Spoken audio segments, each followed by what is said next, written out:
विनी जी, अगर हमें अपने प्लैनेट्स को स्ट्रॉन्ग करना हो तो हम इन्हें कैसे स्ट्रॉन्ग कर सकते हैं और हमें इनसे क्या क्या लर्निंग लेनी चाहिए? अब हम किस तरह से अपने प्लैनेट्स को स्ट्रॉन्ग कर सकते हैं, हम्म। बहुत सिंपल सिंपल सी छोटी छोटी सी, जैसे बहुत बार लोग पूछते हैं कि अच्छा ये तो हमको पता है कि हमारे साथ में प्रॉब्लम हो ही रही है कि हमारा अगर सूर्य वीक है, हमारा करियर में ग्रोथ आ ही नहीं पा रहा है, हम्म। तो क्या करना चाहिए, क्या करें इसके लिए। आप अगर छोटे छोटे से लाइफ स्टाइल्स अपनी लाइफ में अडॉप्ट करना शुरू कर देंगे, तो उसी से ही आप अपने प्लैनेट्स को बहुत ज्यादा स्ट्रॉन्ग कर सकते हैं। ऑल्दो स्पेसिफिक कुछ कुछ बीज मंत्रास होते हैं हम्म। प्लैनेट्स के, जिनको चैंट करके, जिनका जाप करके आप एनर्जीज को हायर कर सकते हैं, स्ट्रॉन्ग कर सकते हैं, वो भी होता है। जेम स्टोन्स भी होते हैं। ठीक है। कुछ कुछ और उपाय होते हैं, जैसे दान करना, ये सब उपाय भी होते हैं। लेकिन सबसे मेन चीज होती है हमारे कर्मा। जी। तो अगर आप अपने कर्मा में उस चीज को क्रिएट करना शुरू कर दो, तो अपने आप ही आपके सारे प्लैनेट्स बैलेंस होना शुरू हो जाएंगे। जैसे कि सूर्य को स्ट्रॉन्ग करने के लिए अगर आप अपने फादर की तरफ बहुत, अब चाहे रिगार्डलेस ऑफ फादर हम्म। कैसे हैं, जी। फादर के साथ में रिलेशन, या फादर ने कितना आपको दिया है कितना नहीं, regardless of all these things, बिल्कुल। आपकी लर्निंग है कि आपको फादर के साथ में हम्म। बेटर कनेक्शन बनाना है, या एटलीस्ट रिस्पेक्टफुल रहना है। तो रिगार्डलेस ऑफ आपको कितना मिल रहा है, आपको अपनी तरफ से क्या देना है, आपको वो वाले चीजों पे अगर आप मेंटेन करके रखोगे, तो आप अपना धीरे धीरे सूर्य स्ट्रॉन्ग करते जाओगे। थोड़ा सा पंचुअलिटी अगर आप हम्म। लाइफ में अपने ले आओगे, तो सूर्य बहुत ज्यादा स्ट्रांग होना शुरू होता है। सूर्य को जल देना अगर शुरू करेंगे, तो उससे सूर्य बहुत ज्यादा स्ट्रांग जी। होता है। सूर्य जो है वो पंचुअलिटी, हम्म। लीडरशिप, ये सब एरियाज में हमें एनकरेज करने की कोशिश करता है। तो जब ये एरियाज में आप अपने आप ही वो चीजें लाना शुरू हो जाओगे, अडाप्ट करना शुरू हो जी। जाओगे, अपने आप धीरे धीरे धीरे आपका सूर्य स्ट्रांग होना शुरू हो जी। जाएगा। उसी तरह से मून, मून जो है मदर है, हम्म। और मून जो है हमारे इमोशंस हैं। हम्म। अब सबसे पहले तो मदर के साथ में रिलेशंस अच्छे होना। मून अगर वीक है तो मतलब मदर के साथ में कहीं ना कहीं तो कोई लाइफ टाइम में भी आपने हम्म। कुछ ना कुछ किया ही है ऐसा। हो सकता है मदर इस लाइफ टाइम में कुछ गलत भी करें आपके साथ हम्म। में, या मदर के साथ में बहुत डिफिकल्ट लेसन्स भी हों, क्योंकि आप वो लेकर आए हो अपने लिए कुछ पिछले कर्मों की वजह से। आपको ये ध्यान रखना है कि आप अपने मदर के साथ में फिर भी बहुत ज्यादा स्ट्रॉन्ग अच्छा कनेक्शन बना के रखो, सपोर्टिव रहो, या अवेलेबल रहो, या इमोशनली उनके आसपास में अवेलेबिलिटी में रहो, ताकि आप अपना कर्मा ठीक से पे बैक कर रहे हो और आपका मून स्ट्रांग हो रहा है। अब जैसे अगर हम सोल की बात करें, हम्म। तो आप तो इंडिविजुअली हो, आप बिल्कुल। अपनी सोल के लिए आए हो। हम्म। तो आप जो भी कर रहे हो, जिसके साथ में भी अपने कनेक्शंस अच्छे कर रहे हो, जिसके साथ में जो भी कर रहे हो, आप अल्टीमेटली अपने लिए ही कर रहे हो, बिल्कुल। आप किसी और के लिए नहीं हम्म। कर रहे हो। तो आपको ये नहीं देखना है कि वो मेरे साथ में कर रहा है तो ही मैं वापस दूंगा। हम्म। आप अगर अपने लिए करना शुरू हो जाओगे, तो वो अपने आप ही उनकी एनर्जी शिफ्ट होगी नहीं होगी वो तो पता नहीं, लेकिन आपका वो प्लैनेट स्ट्रांग होना शुरू हो जाएगा। तो आपको जो फल मिलना है वो आपको वैसे ही मिलना शुरू हो जाएगा। जी। इसलिए मदर के साथ में। उसके बाद मून जो है हमारे इमोशंस, हमारा हम्म। माइंड, इसके लिए होता है। अब आपका माइंड जो है, मून अगर वीक है कुंडली में, तो वो अशांत रहेगा। हम्म। थोड़ा सा मेडिटेशन अगर आप करना शुरू करेंगे, थोड़े से इमोशनली अपने कनेक्शंस स्ट्रॉन्ग करना शुरू करेंगे लोगों के साथ में, तो आपका मून धीरे धीरे अपने आप स्ट्रॉन्ग जी। होना शुरू हो जाएगा।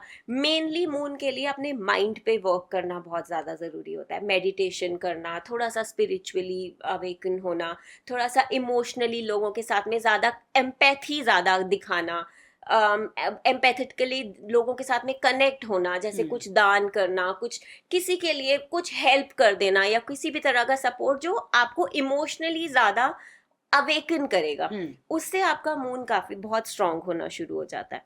वैसे ही मार्स के लिए होता है। जैसे मार्स अगेन अब हमारा करेज का प्लैनेट है। हम्म। अगर आप अब मार्स अगर वीक है आपके कुंडली में, तो आप के अंदर एनर्जी नहीं होगी। अब आपका लर्निंग ही अगर ये है कि आपको एनर्जी लेनी ही लेनी है, तो आपको उठ के वर्कआउट करना शुरू करना पड़ेगा, अपनी बॉडी में वो एनर्जी लाना शुरू करना पड़ेगा, आपको फिजिकल एक्टिविटीज ज्यादा शुरू करनी पड़ेंगी, जिससे आप मार्स का लेसन अपने आप लेना शुरू हो जाओ। जी। तो मार्स जो है, जब वो आपको ये सब करते देखेगा, वो अपने आप ही शांत हो जाएगा कि ये ऑलरेडी अपने लाइफ में ये लाइफस्टाइल अडेप्ट कर रहे हैं।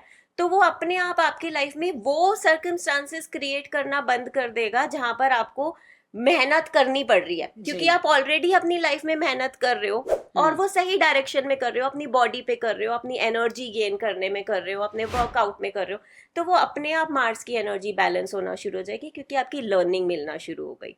जी। सो इसी तरह से मर्क्यूरी मर्क्यूरी जो है वो लर्निंग का प्लैनेट है। लर्निंग, स्पीच, राइटिंग, आप अगर जर्नल लिखना शुरू करो, मर्क्यूरी बहुत ज़्यादा स्ट्रांग होना शुरू होता है। सो मर्क्यूरी क्या होता है, हमारे कम्युनिकेशन का प्लैनेट होता है। सो अगर हमारा कम्युनिकेशन किसी ना किसी रीज़न से सप्रेस्ड है, तो अगर आप उसको सप्रेस्ड ही रखोगे हमेशा, तो वो लर्निंग कभी नहीं मिल पाएगी आपको।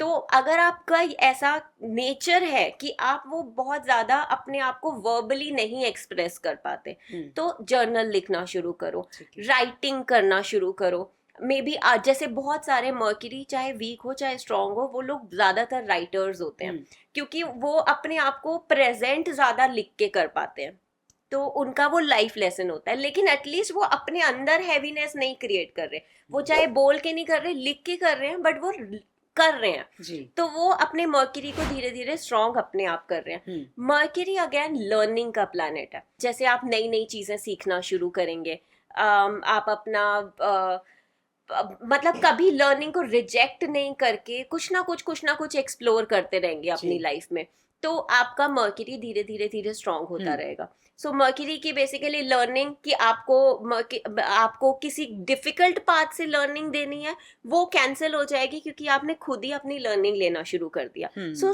बेसिकली प्लैनेट्स को समझ में आना शुरू होता है कि ये जो हम इनको लर्निंग देने आए हैं, ये तो ऑलरेडी वो लर्निंग ले रहे हैं, तो वो अपना इफेक्ट ऑलरेडी कम कर देंगे और वो आपको सपोर्ट करना शुरू कर देंगे इनफैक्ट उन लर्निंग्स में।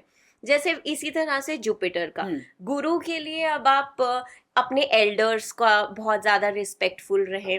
आप जहाँ पर भी गाइडेंस ले सकते हैं उसको भी बहुत वेलकम कीजिए, और जहाँ पे आप गाइड कर सकते हैं लोगों को, वहाँ पर भी कभी रिजेक्शन, वहाँ पर भी दीजिए। मतलब सी अब नाउ जो अगेन हम वहां पर अपना इंफॉर्मेशन देना जहाँ पे हम वेलकम नहीं है और ऐसे ही अपना जाकर बोलना शुरू कर देना is not a wise thing जो जुपिटर करेगा, गुरु करेगा।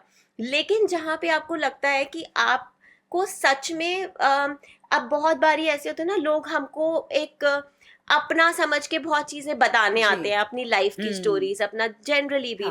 तो हम क्या, अब हमारे पास दो चॉइसेस होती हैं, या तो हम सुन के उसको बोलें कि हाँ, और फिर आगे जाके किसी और के साथ में बात करके उसको गॉसिप में खत्म कर दें, या तो हम उसकी हेल्प करें वहां पर, उसको समझा कर जो भी हमारे अपनी अंडरस्टैंडिंग में हम कर सकते हैं, जिससे वो अपने लाइफ में एक बेटर वाइज डिसीजन ले सके।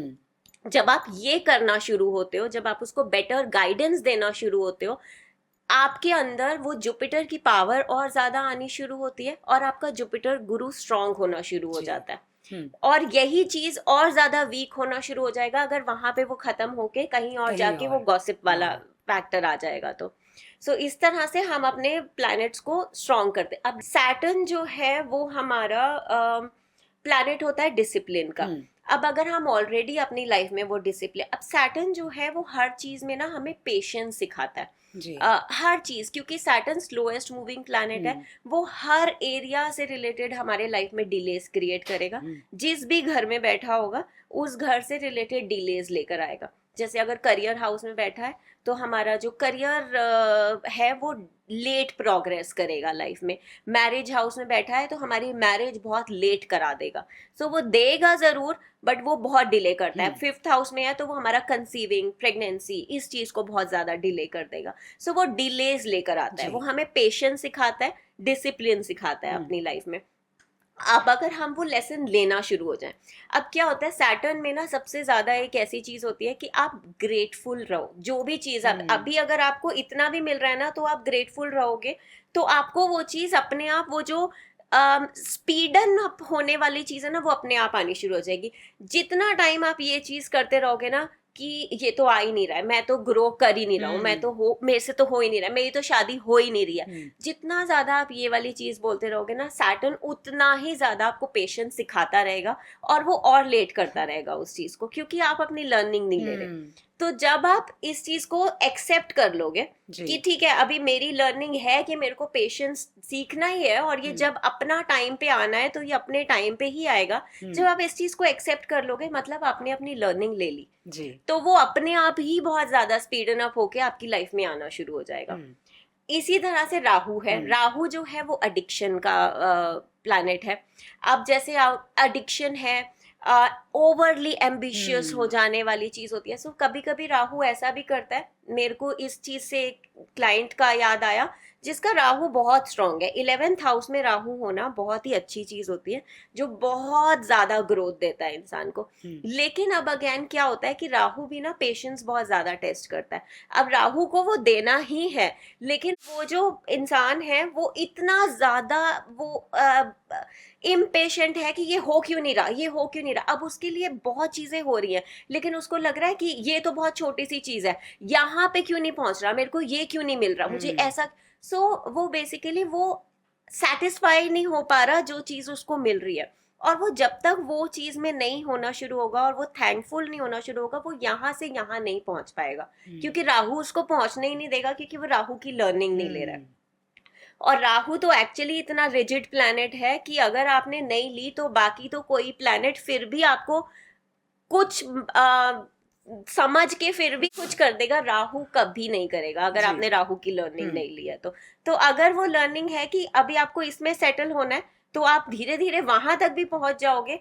पहले सेटल हो जाओ तो आपको वहां पे सेटल होना पड़ेगा, वहां पे शांति होनी पड़ेगी कि अभी यहाँ पर है तो ठीक है, और फिर धीरे धीरे आप वहां पे पहुंचोगे। बट ग्रेटफुल होना सैटर्न और राहु दोनों में he is very very important. इसी तरह से केतु का होता है। केतु जितना ज्यादा स्पिरिचुअली इंक्लाइंड होना शुरू हो गया, आप अपना केतु स्ट्रॉन्ग करना शुरू हो जाओगे। नाउ अगेन बैलेंस करके केतु स्पिरिचुअली इंक्लाइंड होना। केतु जो है वो एक स्पेसिफिक एरिया में डिटैचमेंट लेकर आता है जिस भी घर में बैठा होता है। 7th हाउस में होगा तो पार्टनर से डिटैच कर देगा, 10th हाउस में होगा करियर से डिटैच कर देगा, 4th हाउस में होगा मदर से डिटैच कर देगा। सो क्या होता है कि अब वो डिटैच तो केतु कर रहा है, लेकिन अब उसकी लर्निंग लेके आप उसको किस तरह से बैलेंस क्रिएट करना शुरू करोगे उस लाइफ में, तो वो आपकी अपने आप वो केतु की एनर्जी स्ट्रांग होना शुरू हो जाएगी। जैसे अगर स्पाउस के साथ में डिटैचमेंट आ रहा है तो आपको वो बैलेंस करना शुरू करना पड़ेगा। आपको अपने आप वो स्पाउस के साथ में वो कनेक्शन डेवलप करना, टाइम देना, या जो भी चीजें करके आप अपना कनेक्शन किस तरह से स्ट्रांग करेंगे वो आपको केतु की लर्निंग से मिलेगा। 10th हाउस में केतु वाले जो लोग होते हैं वो एक्चुअली उनके साथ में ऐसे होता है कि वो आज एक चीज कर रहे हैं, उनको लगता है कि यहाँ से कुछ और करना है, यहाँ से मूव होके कुछ और करना शुरू हो जाए, फिर उनको लगता है ये नहीं कुछ और करना है। सो बेसिकली केतु क्या करता है, आपको डिटैच कर रहा है। जो चीज आपने करनी शुरू करी उससे डिटैच कर दिया, फिर मन करता है कुछ और करना शुरू हो जाओ। सो वो केतु इतना ज्यादा डिटैचमेंट क्रिएट करना शुरू कर देता है। लेकिन आपकी लर्निंग है कि ये चीज अगर आपने अब ये चुन लिया है अपने लिए कि ये चीज करनी है, तो आपको स्टिक रह के उस चीज पे अपना एनर्जीज, अपना टाइम इन्वेस्ट करना है until you get success in it, तो आपकी केतु की लर्निंग फुलफिल हो जाएगी। सो ये छोटी छोटी सी रेमेडीज हैं which are not actually remedies, but आपका एक लाइफस्टाइल और एक अप्रोच टुवर्ड्स लाइफ जिससे आपके प्लैनेट धीरे धीरे अपने आप स्ट्रांग होते जाते हैं।